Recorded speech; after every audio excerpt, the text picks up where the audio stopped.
बच्चों, आपको पहली वीडियो में मैंने उत्तल दर्पण के बारे में कंप्लीट बताया था।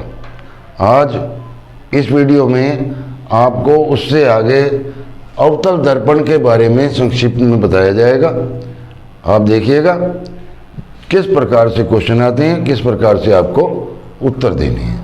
देखिए, अवतल दर्पण द्वारा सीधा बड़ा व आभासी प्रतिबिंब बनाने के लिए ये यहाँ एक क्वेश्चन है कि सीधा बनना चाहिए प्रतिबिंब, बड़ा बनना चाहिए व आभासी बनना चाहिए। आभासी का मतलब है दर्पण के ठीक पीछे बनना चाहिए।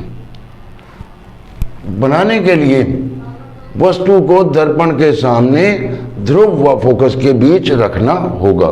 क्वेश्चन इसी प्रकार से आएगा कि अवतल दर्पण द्वारा सीधा बड़ा व आभासी प्रतिबिंब बनाने के लिए वस्तु को कहाँ रखना होगा, तो आपका जवाब होगा ध्रुव व फोकस के बीच रखना होगा। दूसरी प्रकार से ये क्वेश्चन आ जाता है, कैसे? यदि वस्तु को दर्पण के सामने ध्रुव व फोकस के बीच रखा गया है तो प्रतिबिंब कैसा बनेगा? तब आपका उल्टा जवाब होगा इससे कि प्रतिबिंब सीधा बनेगा, बड़ा बनेगा, आभासी बनेगा। आभासी का मतलब है दर्पण के पीछे बनेगा। और आपको एक बात और बता दूं, केवल एक ही बार आपका प्रतिबिंब दर्पण के पीछे बनेगा। बाकी सभी स्थितियों में वस्तु को जैसे जैसे अलग अलग पोजीशन में रखते चले जाएंगे, वस्तु का प्रतिबिंब जो है वो दर्पण के सामने ही बनता चला जाएगा। दूसरा स्थिति है, अवतल दर्पण द्वारा वस्तु के बराबर प्रतिबिंब बनाने के लिए वस्तु को वक्रता केंद्र पर रखना होगा, जिससे प्रतिबिंब उल्टा वस्तु के बराबर वक्रता केंद्र पर तथा वास्तविक बनेगा। यहाँ आप देख रहे हैं, वहाँ मैंने लिखा था आभासी और यहाँ देख रहे हैं आप वास्तविक। इसमें थोड़ा सा अंतर है कि आभासी जो बनता है वो दर्पण के पीछे बनता है और वास्तविक जो बनता है दर्पण के सामने बनता है। तो आप देख रहे हैं, अवतल दर्पण द्वारा वस्तु के बराबर प्रतिबिंब बनाने के लिए वस्तु को वक्रता केंद्र पर रखना होगा, जिससे प्रतिबिंब उल्टा वस्तु के बराबर वक्रता केंद्र पर तथा वास्तविक बनेगा। इससे उल्टा भी प्रश्न आ जाता है, वो भी आपके समझ में आ चुका होगा। नेक्स्ट आप देखेंगे कि वस्तु को अनंत पर रखने पर प्रतिबिंब फोकस पर बनेगा और वस्तु को फोकस पर रखने पर प्रतिबिंब अनंत पर बनेगा। देखिए कितना आसान है कि अगर आपको क्वेश्चन आता है कि वस्तु को अनंत पर रखा है तो प्रतिबिंब फोकस पर बनेगा, और अगर वस्तु को फोकस पर रखा है तो प्रतिबिंब अनंत पर बनेगा। कितना आसान है याद करना। ये 4 तरीके से याद हो गया आपको। एक तरीका ये, एक तरीका ये, एक तरीका ये, एक तरीका ये, और केवल 6 पोजीशन में ही इसके चित्र बनते हैं। आगे देखिए, अवतल दर्पण की फोकस दूरी ऋणात्मक होती है। उत्तल दर्पण की मैंने क्या बताई थी, आपको ध्यान होगा। उत्तल दर्पण की फोकस दूरी जो बताई थी मैंने, वो धनात्मक बताई थी, और अवतल दर्पण की फोकस दूरी ऋणात्मक अर्थात माइनस में होती है। आगे है अवतल दर्पण की वक्रता त्रिज्या। अवतल दर्पण की वक्रता त्रिज्या 2 गुना फोकस दूरी होती है। ऐसा ही उत्तल में है, ऐसा ही इसमें है। अवतल दर्पण का रेखीय आवर्धन m बराबर v बटे u बराबर I बटे o होता है। यहाँ भी ये पहले ही बता चुके हैं हम आपको कि u जो है वो आपकी प्रतिबिंब की दूरी है, v जो है प्रतिबिंब की दूरी है, u वस्तु की दूरी है, I प्रतिबिंब की लंबाई है, o वस्तु की लंबाई है। आगे देखिए, अवतल दर्पण की फोकस दूरी वस्तु की दूरी तथा प्रतिबिंब की दूरी में संबंध जैसे उत्तल का था, सेम वही सूत्र है इसका। 1/f बराबर 1/v प्लस 1/u। जब आपको न्यूमेरिकल कराए जाएंगे उस वक्त थोड़ा सा दिक्कत आती है बच्चों को। आप देखेंगे यदि प्रतिबिंब वास्तविक बने, ये ध्यान रखना है, यदि प्रतिबिंब वास्तविक बने तो चिन्ह f का तो माइनस होगा, यानी कि फोकस दूरी माइनस में होगी, और u जो है वो सदैव माइनस में होता ही है, और v भी माइनस में होगा, क्योंकि ये सारी दूरियां जो हैं दर्पण के सामने की हैं। जब ये सारी दूरियां दर्पण के सामने की हैं तो ये सारी ही माइनस में बनेगी। और उधर यदि प्रतिबिंब आभासी बनता है, एक कंडीशन में आपका प्रतिबिंब आभासी बन रहा है, तो इसका मतलब है वहां पर आपका v बराबर प्लस होगा। ये सब माइनस है ही है। ये भी ध्यान रखना है कि कभी कभी ऐसा भी बोल देता है कि f इतना, u इतना, तो v कितना। अगर v निकाला, v अगर माइनस निकला तो प्रतिबिंब वास्तविक बन रहा है, v अगर प्लस निकला तो प्रतिबिंब आभासी बन रहा है। अब आपको दो प्रश्न ऐसे बता दिए जाएंगे कि एक का और दूसरे का अलग अलग चित्र बना करके समझाएंगे। अक्सर ऐसा क्वेश्चन भी पेपर में आ जाता है, बड़े ध्यान से देखना है। अवतल दर्पण से सीधा प्रतिबिंब बनने का किरण आरेख बनाएं। अभी मैंने 2 मिनट पहले आपको बताया था कि केवल और केवल एक ही बार प्रतिबिंब सीधा बनता है, और वो भी कब? जब दर्पण और फोकस बिंदु के बीच में वस्तु रखी होती है। तो देखिए, अब आप देखेंगे अवतल दर्पण,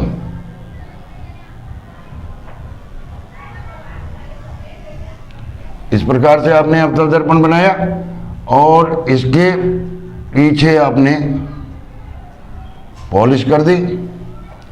इससे साफ दिखाई दिया कि जो आगे वाला हिस्सा है ये चिकना है, पीछे वाला पॉलिश किया हुआ है। इस पर भी जैसे कि हमने उत्तल दर्पण पर समांतर किरणें डाली थी, तो एक किरण जो कि बीच ध्रुव, ये ध्रुव होता है इसका, बीच ध्रुव में से होकर के सीधी गुजर जाती है, उसे हम मुख्य अक्ष बोलते हैं। पहले तो ये ध्यान कर लीजिए।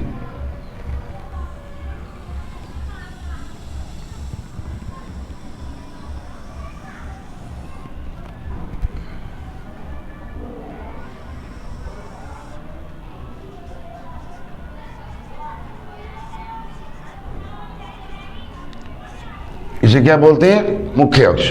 अब आप थोड़ा सा ध्यान देंगे कि जो वक्र बनता है, ये जिस साइड से बनता है, जिस वक्रता त्रिज्या से बनता है, उस वक्रता त्रिज्या का निशान यहां लगा देते हैं हम। इसको वक्रता केंद्र कहते हैं।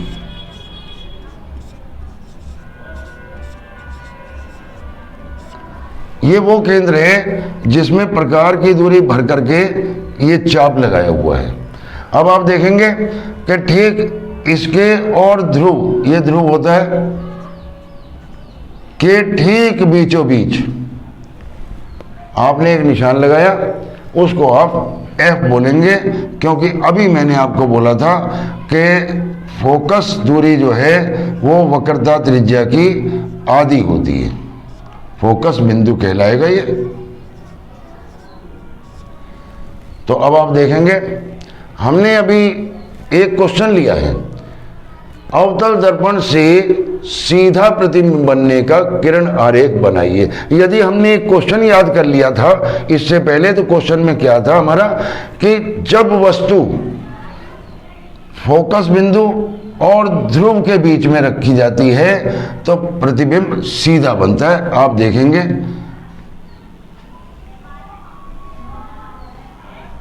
बीच में का मतलब ये नहीं है कि ठीक बीचों बीच, बीच में का मतलब ये है यहां से यहां तक की दूरी के बीच कहीं भी। ठीक है। अब आप देखेंगे हमारी पहली किरण जो है, जो समांतर किरण जो कि मुख्य अक्ष के समांतर दिखाई जाएगी, वो ये दिखाई जा रही है। और ये किरण जो है जब पीछे की ओर इससे दूर हट जाती है, तो जब हम इसे मिलाएंगे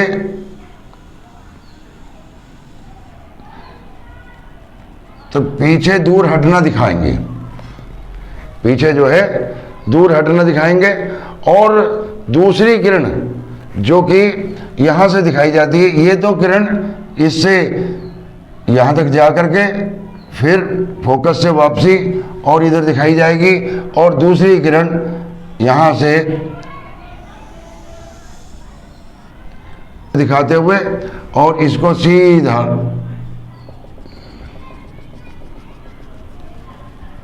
आगे ले जाएंगे। जहां पर भी ये मिले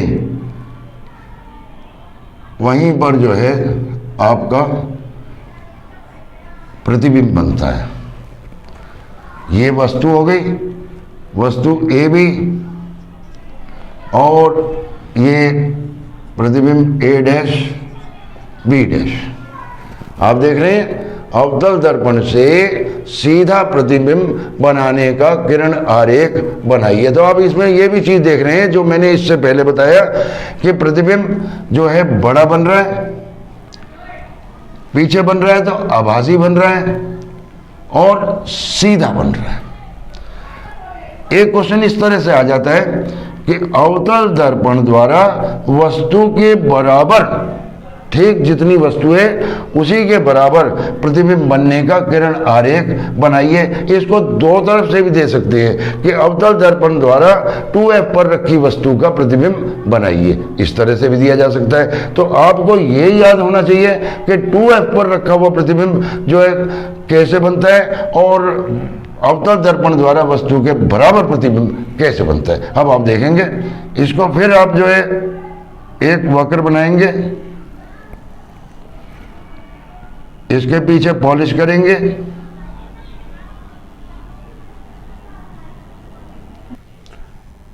जब हम इस पर समांतर किरण पुंज डालते हैं, देखिएगा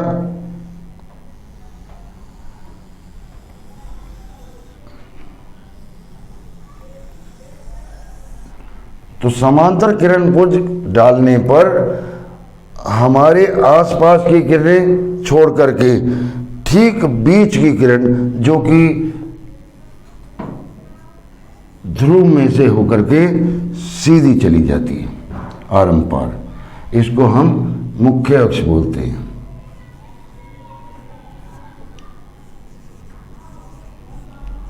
अब आप देखेंगे कि एक बिंदु वो लिया जाएगा जिससे कि ये वक्र बना है। आप अंदाजे से यहां तक की दूरी 2 इंच ले सकते हैं। ठीक 1 इंच पर एक निशान लगाएंगे। अब आप इस वाले निशान को बोलेंगे 2f और इस वाले निशान को बोलेंगे f। अब आप देखेंगे कि हमें वस्तु यहां रखनी है। बोला क्या था कि अवतल दर्पण द्वारा वस्तु के बराबर प्रतिबिंब बनने का किरण आरेख बनाइए। तो हमें जो पहले से ही जानकारी होनी चाहिए कि ये वस्तु के बराबर जो प्रतिबिंब बनेगा वो वस्तु जब 2f पर रखी हुई होगी तभी बनेगा। तब आप देखेंगे जो इसके समांतर किरणें जाती, अर्थात इसके समांतर एक किरण खींच के आप दिखाएंगे और इस किरण के द्वारा ये ऐसे घूम जाती है, ये ऐसे गई और ऐसे आपके फोकस बिंदु पर से होकर के चली जाती है। दूसरी किरण जो है हम इस तरह से दिखाते हैं कि फोकस बिंदु से होती हुई इस तरह से जा रही है और जब ये यहां से टकरा करके, क्योंकि टेढ़ी गई, फोकस बिंदु से गई और समांतर होती हुई ये पहली वाली किरण को एक स्थान पर काटेगी। जब आप देखेंगे यहीं आप प्रतिबिंब बनाएंगे। ये आपकी ए डैश ए बी वस्तु हो गई और ए डैश बी डैश प्रतिबिंब हो गया। अब आप देख रहे हैं कि अवतल दर्पण द्वारा वस्तु के बराबर प्रतिबिंब बनने का किरण आरेख।